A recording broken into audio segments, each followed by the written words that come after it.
film is intended for mature audiences and contains adult content, graphic language, graphic violence, nudity, and strong sexual content. Viewer discretion is advised. Like, we'll leave it up to you, but you gotta know about this stuff before getting into this whole thing, you know? I mean, straight up, one guy gets his face bitten off by a raccoon, and we show it. Oh man, do we show it. Real big close-up. And we spoke to a scientist to make sure it was, you know, physically correct and whatever. We said, hey, scientist guy, like, how much damage could a raccoon realistically do? And he told us a lot.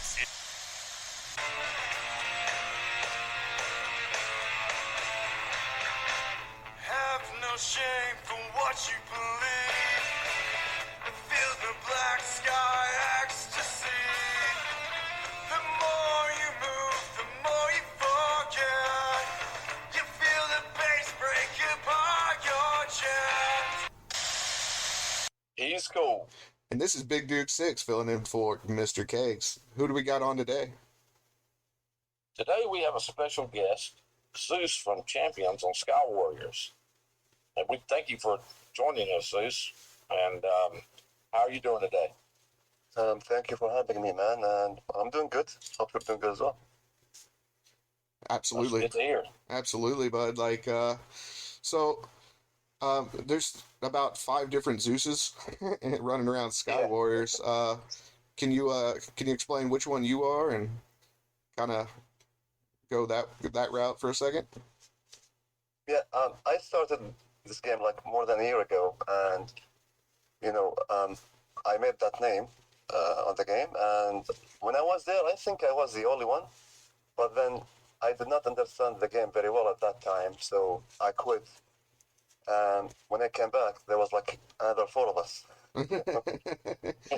That's how it starts, man. There's like 2 Cool Breezes running around, maybe more. I don't even play anymore. So you're coming to us all the way from Kuwait, right? So you're going to be the Kuwait ZEUS, the original. I want to make that clear. All right. Good deal. Duke, you've been flying, though, still. So do you have any questions for him? Yeah, I mean, I've been up to the close to the top before, in squadron-wise. But I was going to ask you, how do y'all maintain the level of competition that you're giving war in and war out? I mean, it's amazing to watch your squadron go. And it just intrigues me. Well, to be honest, I'm lucky to be like surrounded with very good people. Like the squad, all of us, like we're working hard to maintain this good competition and during wars and in the game. I learned a lot like from the other people in the squad, like from Saga, Abu. Like they taught me a lot. And Saga was the main person who used to start his live broadcast and teach me how to do things. Because, as I said, I quit the game for not understanding before. Yeah, and then he brought me in. Let's be sure to shout out Saga. Saga was going to be on with us today. He just couldn't make it, but we're still planning on having Saga on, just to be clear. But I wanted to give him a little shout out, just because I know you guys are good friends too, right? Yeah. Yeah, that's pretty neat, man. So, yes. What's like a average points for you, I guess, when you're playing?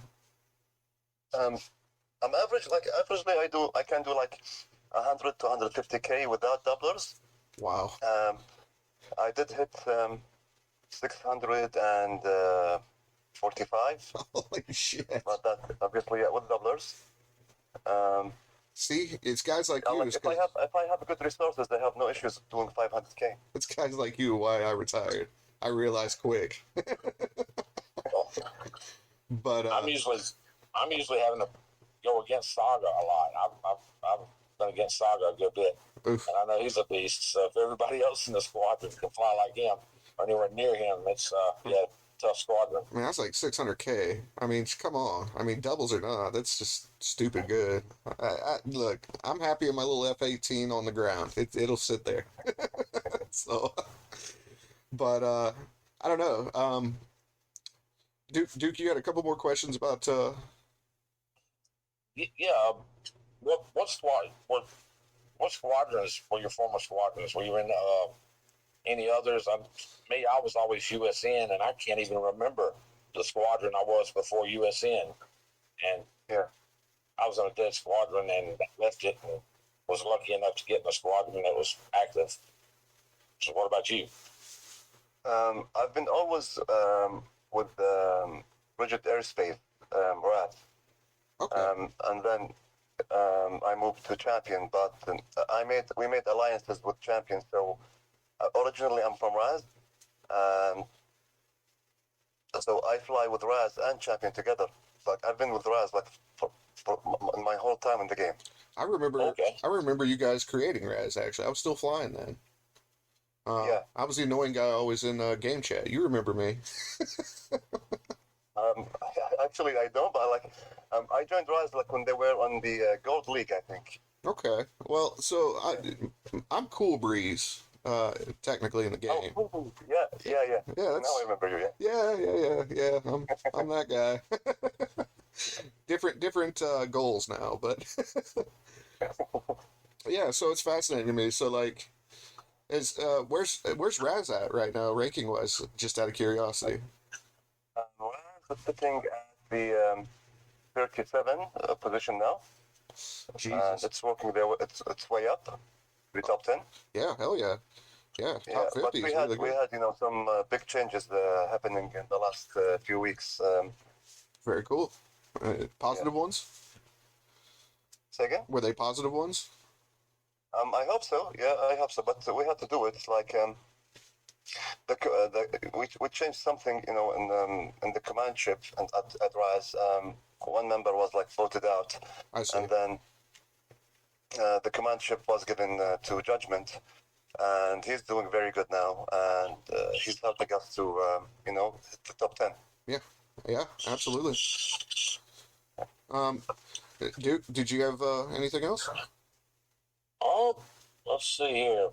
I know you got pages. What, other than the obvious, what prompted y'all to change your name to Champions? So Champions, main target is to bring balance back to the game, Mm-hmm. because the squad sitting on number one position. I don't know if is it okay to say names? Sure. It's up to Sure. you. Yeah. So we have IA1 sitting in number one position, and we don't believe that they should be there, because they were like getting easy wars. They're aligned with everybody, and they blocked the first spot for good time now. And we think that this game is unbalanced. So the main target of Champion is to bring the balance back to the game, give the chance for different squads to anticipate the war against IA, to drop them from the first place. Yeah. So it seems like you kind of found out what they were that they were. They kind of found a game hack in a way, and it sounds like the smarter pilots out of a few squads kind of all came together, basically made champions. Is that the idea? Yeah, when champion was KSA before. Oh, okay. Yeah. And we felt that KSA name will make the squad like more local. Yeah. So we were like, okay, we need to change the name to something more international, and give the chance for everybody to be at that squad, to have a big war and try a big war. Because you saw the numbers on the wars we have. Oh yeah. IA. Millions. Yeah, it was more than 10 million. Yeah. Yeah. Well, and when champions hit, I think like when champion hits the first plate, we're not gonna do what they did and just block that. Actually, we want to do decent wars and have a fair game. yeah, and I'm completely lost. I haven't been even in the game now for a while, but at least Duke has. That's why he probably has a question and follow up for that. Yes, it's like he's saying, their wars are like 11 million, 10 million, it's in there neck and neck, and he is right about the whole balance. They are starting to bring balance, because they're giving the top spot, a challenge. Yeah. The top spot's having to work for it. And Yeah. they're having to grind for it, not just sit there and play. Yeah. And so, yeah, he was spot on with that.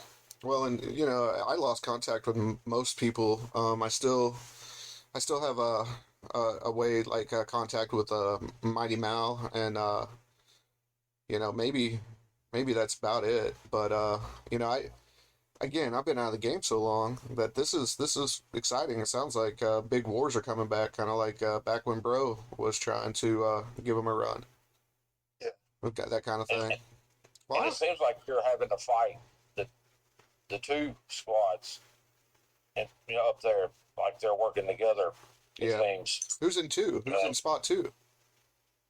Don? Who's the second spot or second squad? It's GR. Who is it? GR? GR? Yeah, GR. Okay. Yeah. Yeah, I remember them starting actually. Yeah, but I'm just so lost that this is entertaining to me. I don't have a clue.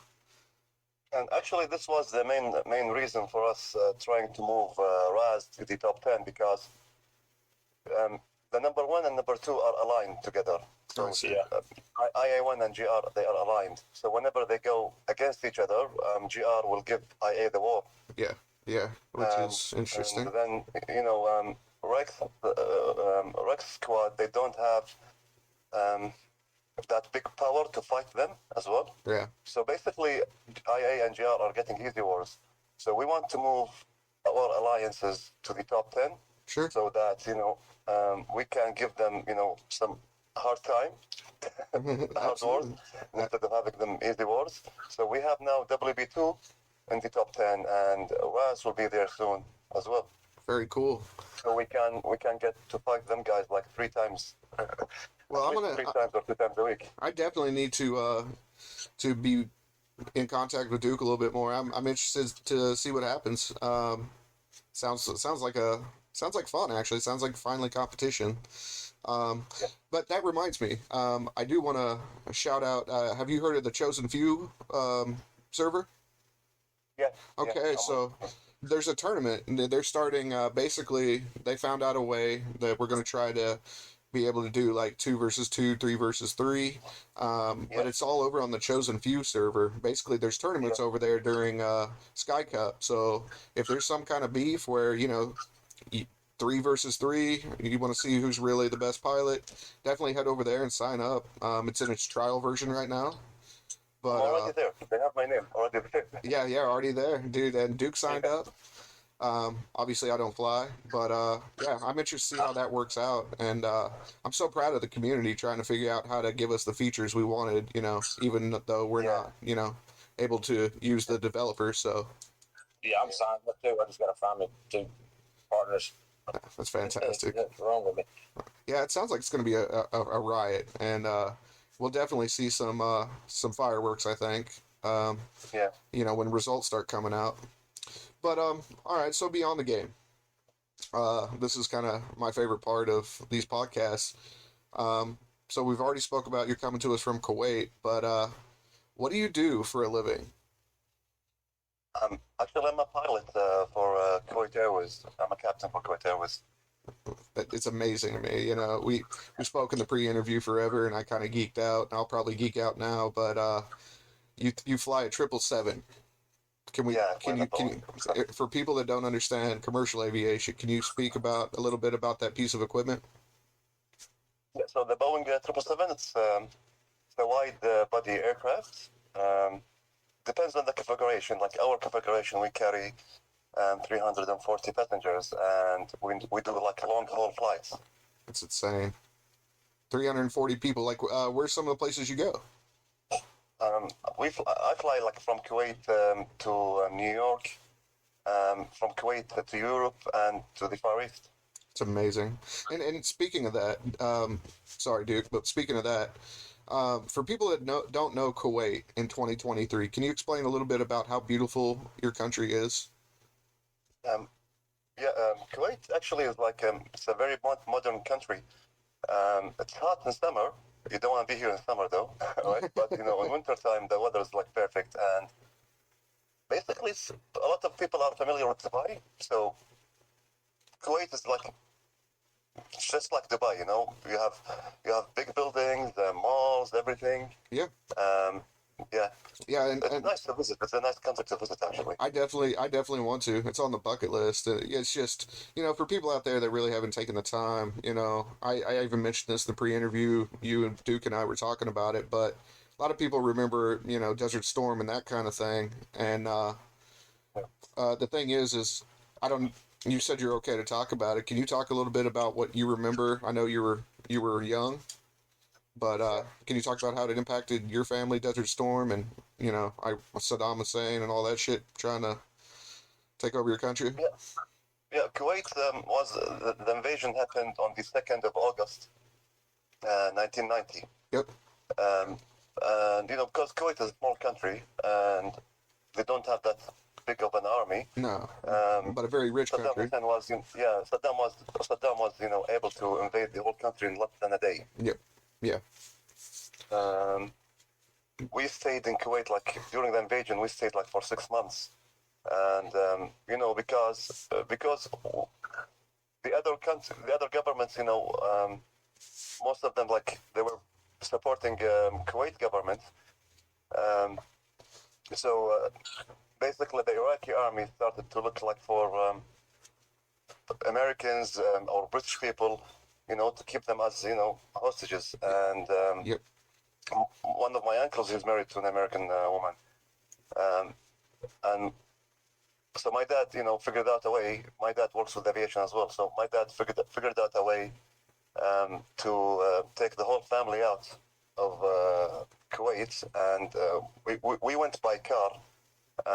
We had, to pay a big amount of money at the border just to let us go. Wow. Yeah, and my dad moved us to Bahrain, Mm-hmm. and then he drove back to Kuwait, trying to move the Kuwait Airways aircrafts out of the airport. Wow. So yeah, he did that. He moved 3 aircrafts, and then he was responsible about operating Kuwait Airways from Bahrain. That's insane. That's a trip, Duke. That's crazy. Yeah. Well, I'm glad you guys are And then- safe. Yeah. Seriously, Duke. I mean, I don't know what else to say. You still? Yes. That's. I have a question. It's kind of off the wall, but what's your favorite foods? My favorite food. Yeah. Actually, I like steak, man. It's steak. I'm a steak guy too, dude. Medium rare. Yeah. Medium rare to rare. Yeah. Dude, Yeah, that's fantastic. I agree with the steak. Well, and the thing is we talked about this, before, but I really hope more people look up Kuwait and maybe even get a chance to visit. It's just a gorgeous country. Yeah. The amount of the destruction happened, after the war was big, and even when Kuwait was free, and by the way, it was the American army and the Saudi army combined together with the British army, all of them. Yeah, with NATO. They made that operation called the Desert Storm, and then when the Iraqi army was leaving Kuwait, what they did, they put more than 773 oil fields on fire. Yeah. And that made, a big destruction, big pollution thing happened. Yeah. The whole skies were, was covered with smoke. You couldn't say if it is a daytime or nighttime because of the smoke. Yeah, and I'm just a little bit older than you. I think I would have been in 90, I would have been 6, but we all remember the pictures of the sands being black sand, basically, from the oil fields burning and stuff like that. And that's why I really wanted to talk to you about, 40, 50 years, what are we at now? 40 years later? 30 years? Yeah. You've got to see Kuwait. It's just gorgeous. You explained it best by saying it's basically the Dubai of the area. And let me tell you this. I am so glad that your family, you're around to have this conversation. It's just an honor. It really is. And it blows my mind that I'm talking to you right now. And speaking of, are you in Kuwait right now? Yeah, I am in Kuwait right now. Yeah. Awesome. So you're home. That's fantastic, dude. It's seriously an honor, and I can't wait to meet Saga as well. But I'm honored to be with you guys, actually. no, this is great. Like, uh, I was trying to Yeah, think. it's an honor to have you on. Really, really, like, um, I guess, Duke.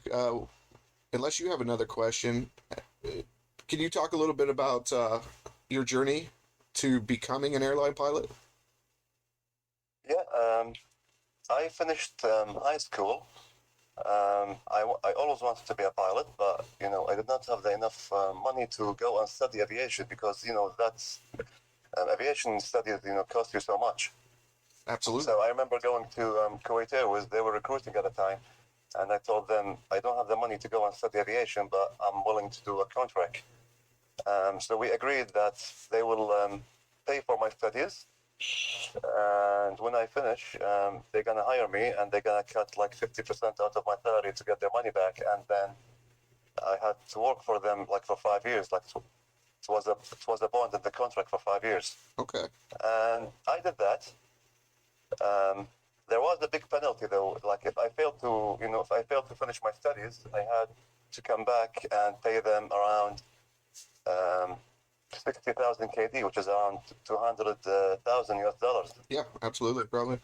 Yeah. Well, So I had to, I had to finish my studies just to make sure I don't pay that money. well, it sounds like you're self-made, man. That's what we were saying earlier. Like you just worked your way up all the way, to now a captain. So, again, I salute you for real, captain. That's like doctor for me. So, that's pretty cool. Dude, do you? Yeah. And after we, yeah. Go ahead. No, I just want to mention like after I came back from my studies, I started to do the type rating for the Airbus A300-6, which is a very old aircraft. Yeah. I flew that for a couple of years, and then I moved to the Airbus A340, and it was a very good experience because not many people get to do that because the Airbus A340 has 4 engines. Yeah. Huge. Yeah. And then I moved to the Gulfstream G5, G6. Welcome to the goodie room. You paying attention? Doing some, VIP flights for a while, and then G6, baby. A G6. 777-300ER. That's freaking crazy. What a trip. Yeah. That's awesome. Well, So I have now I have around 6,000 something flying hours. so you're no joke, Cap. I mean, you're seriously a captain, and it'd just be crazy. I don't live in a big enough area probably to ever see you, but it'd be neat to to see you sometime. Just meet you, shake your hand, but. We'll be on it. And there's going to be pictures of you throughout. It'll pop up, especially on the YouTube here. But yeah, dude, like it seems like an incredible life. You seem to live a life that I really envy. I don't know about Duke, but Yeah, I wish I would have loved to have been a pilot. I'm a military plane historian of sorts, kind of self-made. I love aircraft, but Yep. never absolutely. had the chance to fly. Well, and you can talk a little bit about too, Duke, about kind of so what's coming up. I guess basically a new little short. What you came up with? Oh, basically what it is Macho Man, Randy Savage, the wrestler, and a group he's got together is chasing after Bigfoot. That one's my favorite. I was talking about the World War II. The world. Oh yeah. Well, I've got two. I started with World War One, doing my top 5 World War One aircraft. Then I did the World War II top aircraft. And those will And be I'm coming gonna out soon. go through. I'm gonna go through all the way up to present day with this. Not necessarily picking wars, but picking maybe different eras. What's the top aircraft in that era and stuff. And then I thought about going into commercial after that, and It should I'll be. have to do. Sure be. research on the commercial side. I was gonna say it'd sure be nice to have this guy's opinion, wouldn't it? Yeah, yeah. So don't lose our contact, Zeus. So, What's that? Yeah, I got so much on the plate. Oh yeah, we got a lot coming, guys. We really do. But before my question is, when you were flying the G6, right? Is it everything that it's probably in our minds built up to be? Is it awesome or? it is to me, the G6 has the most optimization of them all aircraft I flew before. It has very good equipment. It was very nice to fly. Yeah. And it is very fast. It is a fast jet. Well, I was gonna ask you, did you ever have an opportunity or a VIP that was just cool enough to where you ever had a chance to push it? Actually, no, we can't do that. Like, we have to go through the standard operating procedures. Yeah, yeah. Yeah. And again, that's something I probably shouldn't even ask you, being promoting Kuwaiti Ions. I apologize, but there's rumors out there that it can in a dive break Mach. So I was just curious. It's a rumor, but Well, let me ask you that. As a rumor, you flew. Just talking like theoretically, do you think it could do Mach? to be honest, I don't think so. Not quite. Yeah. Yeah. It will stress the fuselage a lot, and you have to be in maybe in a dive to do that. Yeah, and that would be just crazy overstressing stuff, and Yeah. it might be able to, but it's definitely unsafe and not recommended, right? So, Yeah, I don't recommend that yet. well, and so it's talking about aircraft speeds and stuff like that. So, I imagine you're at altitude 35 plus, and how fast do you usually cruise in the 777? 777 does a Mach decimal 8.4 during cruise. Mhm. The maximum speed will be decimal 8.6. Okay, yeah, yeah, and Yeah. so So that's around like, depends on the altitude, but it's around like 320 30, knots. yeah, I was gonna say, yeah, and that's an airspeed too. So yeah. Yeah. And most of us that are going to listen to this are from Sky Warriors, so we're probably into planes. But for those aren't, that's why I keep, pointing these things out. Yeah. But I don't know, Duke. You have like, what would you? I don't know. What would you say about maybe getting with ZEUS and when you do the commercial aircraft version? Yeah, I mean, wouldn't that yeah, be? I like that. That would. Well, I definitely want you to get in here and ask anything too.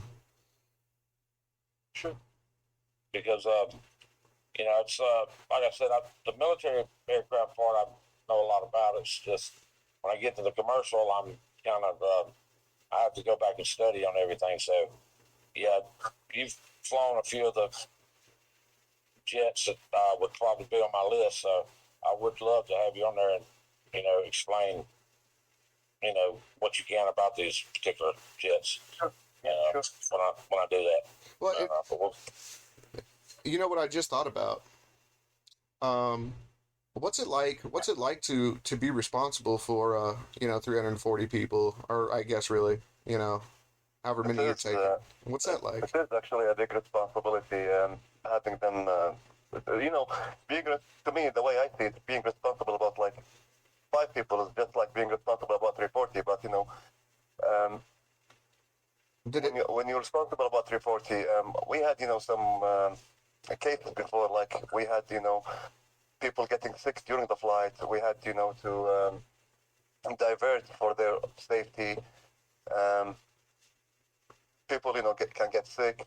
Some of them are pregnant. A lot of cases happened before actually, and it is a big responsibility. Yeah, yeah. I mean, you're basically flying around my hometown. Like, I'm from a town of like 400 people, so it's just weird to me. Like, but you seem like you have to be built differently to be able to do the job you do, because like just like when you finish school, you finish the contract, like, and now earlier we spoke about it. Now you're basically self-made. You're kind of living the life now. So, speaking of that, when we were talking about food, where's the best Where's the best steak you've ever had? Where were you? New York. It was in New York. Do you remember the restaurant? Um, I can't remember the name actually. Yeah. Well, I'll tell you what. I really wish there was for some reason, a 777 from Kuwait would come to Kansas City, and I would meet you with some of the best barbecue you'd ever have in your life. I'll definitely visit Kansas one day. Yeah, yeah, and it's KCI Airport. I'm pretty sure it could handle a 777. I just don't know, when it would be, but definitely let me know, and I would drive there and meet you with barbecue on me. Thank you, man. No, for real, bro. I'd love to meet you. But Thank you. yeah, I was trying to think too. You talked about kind of the in-flight emergencies and stuff like that. Can you talk about probably the worst one? Do you have one that sticks out? I remember the worst one was us flying the Airbus 300-6. At that time, Kuwait Airways was the only airline operating that jet for commercially. Yeah. So we were going to a city called Madras, Chennai. That's in India. Okay. And we had a dual hydraulic failure somewhere above Emirates. Oh my God. And we had to divert to Dubai. Dubai airport asked us to divert to another airport named Al Maktoum Airport because Dubai airport is very crowded. Mm-hmm. So they asked us to move there. And basically having a dual hydraulic, it's you lost. We had 3 systems. We lost 2. So we lost a bunch of controls, from the flight controls. Wow. And we had to manually drop the gear. Oh man. So it was a big paper checklist we had to do before landing, and because you're gonna lose some of your brakes and reversers because of that fault, we had to do, you have to do the checklist, and then you have to do the aircraft performance for landing, just to know where you're gonna stop. Well, yeah. So you're coming in hot. Runway length to do that landing. So you're coming in hot. Basic controls. It sounds like with little brakes and no reversers. So how high was the speed that you guys had to come in? It was around 100 and maybe 165 knots. You were able to still get it down to 165. What's your normal landing speed? The normal landing on the Airbus A300 was around 130, 138, 140, depends on the weight. So you did a hell of a job then. It sounds like you guys did a hell of a job getting that speed down. Yeah, and then because the Airbus the A300-6 did not have the fuel jettison system in. Oh no! So you're heavy too. The overweight landing as well. Oh my God! So you're hydraulic checklist, and then you have to go to the overweight landing checklist. Wow! And try to drop the gears early. To try and burn as much fuel as you can. Right. Landing. Right. Dude, that's incredible. And plus, when you drop the gears manually, it shows lock, but there's always going to be a question, right? Whether no, you can't. No. When it's locked, it's locked because I remember on the Airbus 300 we had, the indications on the screen, and there is a mechanical indication on the wings, if somebody goes to the wing. Okay. Okay, well that's cool. Mechanical indication saying that the gear is down and locked. Well, good job, Airbus, on that. Yeah. You hear stories where pilots have to shake gear loose, to get them to drop. So it's just, yeah. So did you come in heavy still, or did you just circle until you burned the fuel? Is that what you were saying? No, we did the heavy landing. It was overweight landing. Oof. But it was alright because we did the checklist. Yeah, the landing was good. The aircraft was good. It was fixed. It took us 3 days to fix it, and then we flew it back to Kuwait. Do you know what happened? Did it just blow a line or something? There was a leak from the other one system, and then there was a fault on the hydraulic pressure pump in the other one. Wow. Yeah. Well, and you know, it's just incredible how complex these machines are. Anyway, I mean, I don't know. Like, I know Duke's like super smart. He's secretly smart, actually. Yeah. Well, I noticed that's the redundancy of the systems they Exactly. seem to have, and safety, you know, and then the pilots and everybody having the wherewithal to go through checklists and stuff. I mean, you know, Well, I it's mean, really imagine. amazing how well trained everybody is. That's why I guess Especially, flying, back at the days, the checklist used to be in paper. Yeah, yeah. But now, yeah, the Boeing has electronic checklist, like pops on the screen. And whenever you do a checklist, like whenever you do an item, it automatically goes to green, just to show you that you have done this. You don't need to do it again. That But sounds so it was helpful. very hard doing that on paper checklist. Oh yeah, yeah, yeah, I bet. yeah. I couldn't imagine like doing it on paper. You know, and good job Boeing for making it more intuitive, and then like you said, making it green. I just Yeah. yeah, it just fascinates me. Uh, like I said, I know a little bit. I'm an amateur. It's just all simulations, but I wanted to be a Navy pilot so bad. That's why I have DCS and shit like that. And I haven't touched DCS in forever, but I'll still fly a Microsoft Sim every once in a while on my Yeah. iPad or something. But yeah. Um, Let me ask you this too. The languages, like, so how hard is it to deal with controllers? Because I know that can be a pain in the ass. Actually, so to be a pilot, you have to speak English. Mm-hmm. It's a must. Mm-hmm. But sometimes it's hard to understand the accent. Exactly. So yeah, to me, when I first went to the States, it was a bit hard because they speak like very fast. Yeah, especially in New All right. York. Yeah. Yeah. Yeah. Yes, and the airport is like New York is like very busy Yeah. airport.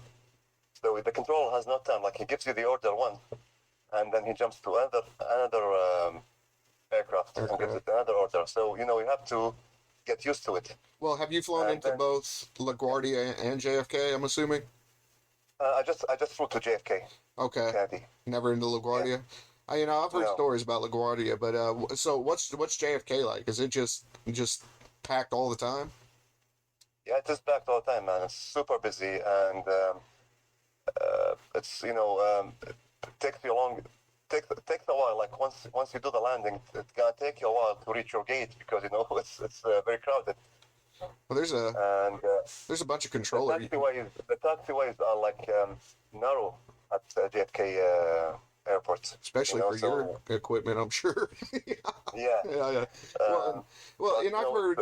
I got used to the the JFK airport, but I still have to hear it maybe twice when I go to the Far East, because English is not their first language, Right, and then when they do it, they have this very strange accent while doing it. right. Yeah, so you have to really pay attention when they talk to you.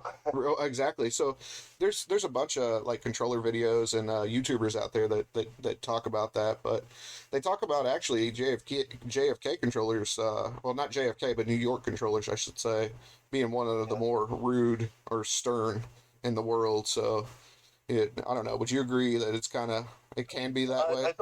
I don't agree. No, they're not rude, but they are irresponsible about big amount of jets arriving at the same time, and they have to rush sometimes, and Just overtaxed. They're just overtaxed, yeah, basically. they are they are overloaded with the work, Oh so man. they have to go fast. They don't have the time to be like super nice. Like Right. when you come to Kuwait airport, because it's not that busy. Mm-hmm. So when you start to talk to the controller, he will say to you, "Good morning." Maybe he even ask you how you're doing. Right. Yeah, Right. but they can't do this at JFK airport. And I can understand that too. What's the craziest airport you've had to land in? Like, what's the craziest runway you've ever landed?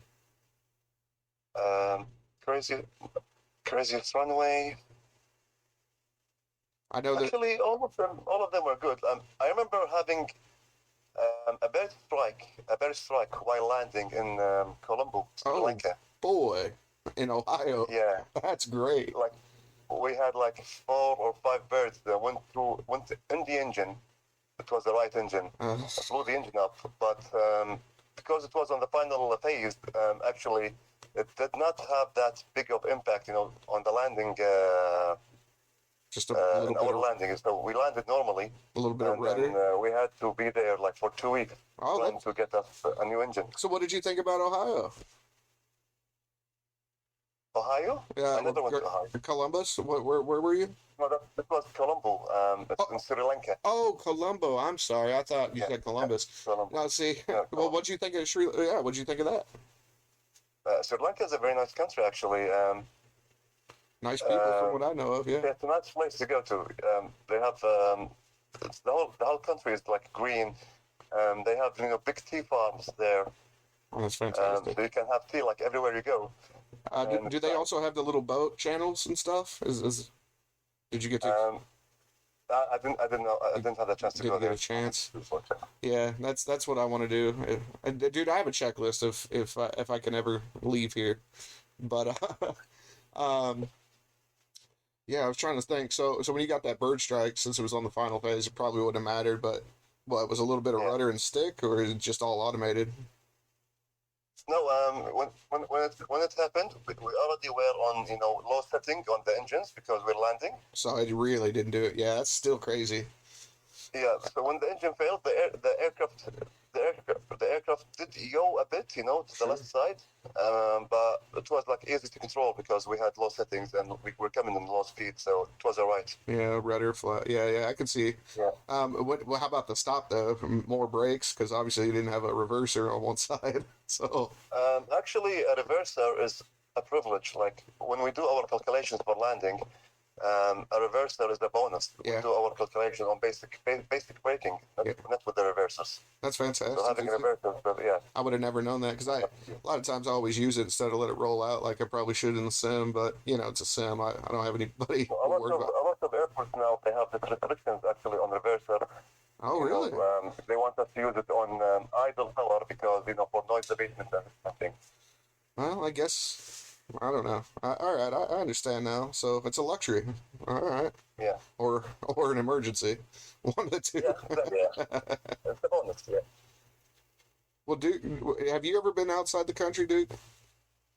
As far as I've been, it's been Bahamas. The Bahamas? That's yeah. You ever that's fly to not the really Bahamas? far out. Yeah, that's a good question for him. You ever fly out to the Bahamas, Zeus? No. Not yet. Well, have you been to Seattle? No, not yet as well. They've got we used to go to Chicago and to New York. Yeah. But we stopped going to Chicago a long time back. Yeah. So we're just doing New York for the time. Yeah, the reason I ask about Seattle is because their airport, they got that really They nice have the landing Boeing over manufacturer water. there. Do in what? Seattle. They do have the Boeing manufacturer in Seattle. Yeah, it would be cool if you ever get to like land there. Hopefully they put you on. I think it's the right side, but it's the one where you're coming in over the water. Yeah. That sounds like something you might actually be able to achieve. I never will, but it's a gorgeous landing. It's a nice airport. It's like a seaport airport, but can't remember what it's called. I live in South Alabama near Mobile, and they have Airbus facility over there where they do. In Alabama. Yeah, they do the work. I guess build them or whatever. Well, dude, And I'm lucky I get to watch the Blue Angels all the time practice because they're home in Pensacola, not far from my house. yeah, he just sent me a video the other day. He just right outside of his house, just Blue Angels. It's crazy. I don't know. Well, do you wanna shout out your airline or anything? I mean, just in case, it doesn't matter.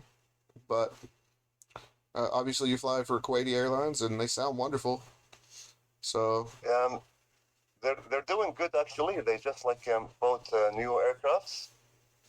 it's wonderful. Well, and to be clear, I didn't even tell you this, but we're typically listened to by about 13 to 15 different countries, including Italy, all over. Huh. So just so you know, that our listeners are all over because of Sky Warriors. Yeah.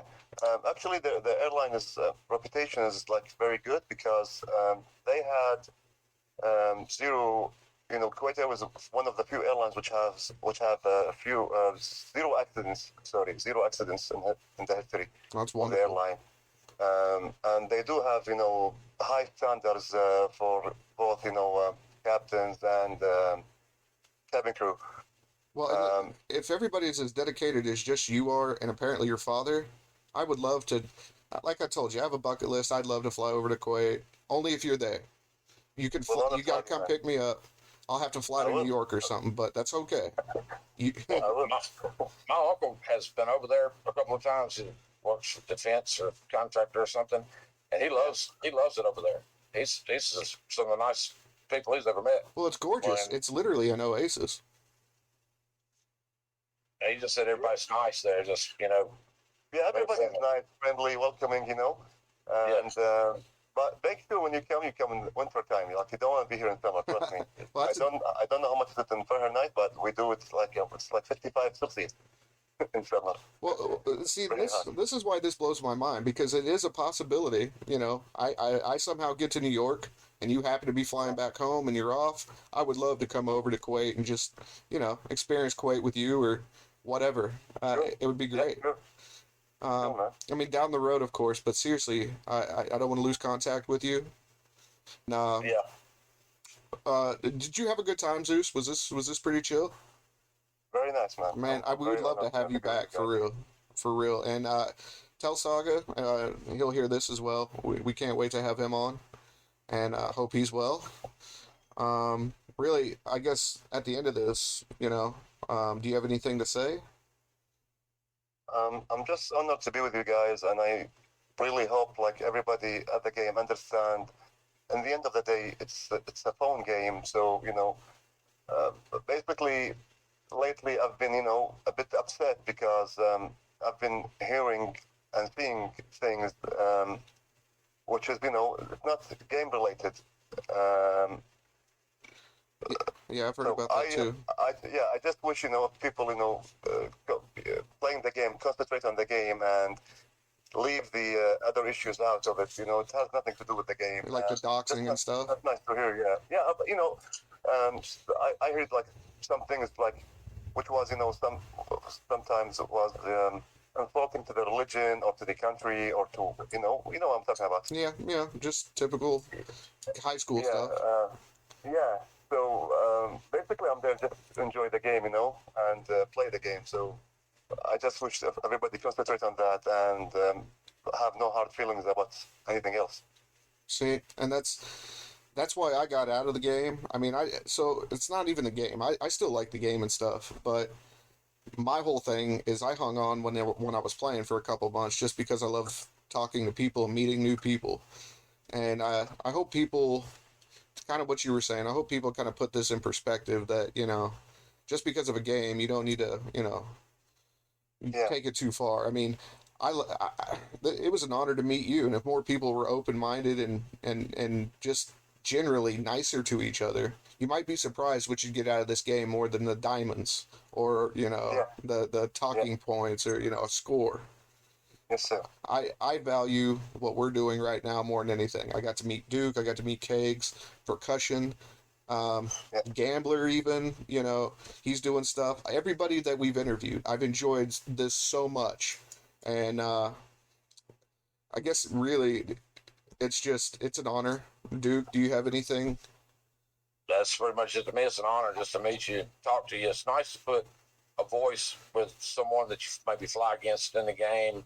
You chat with them in the game, but it's nice to, have spoken to them and have a voice, in your head to go along with someone that you're chatting with. And it's just an honor to have you on. It was an honor to talk to you. And Same here, man. Same love here. to keep in touch. Absolutely. Well, I guess, boys, with all that said, I'm cool. I'm Big Duke 6. We're out, guys.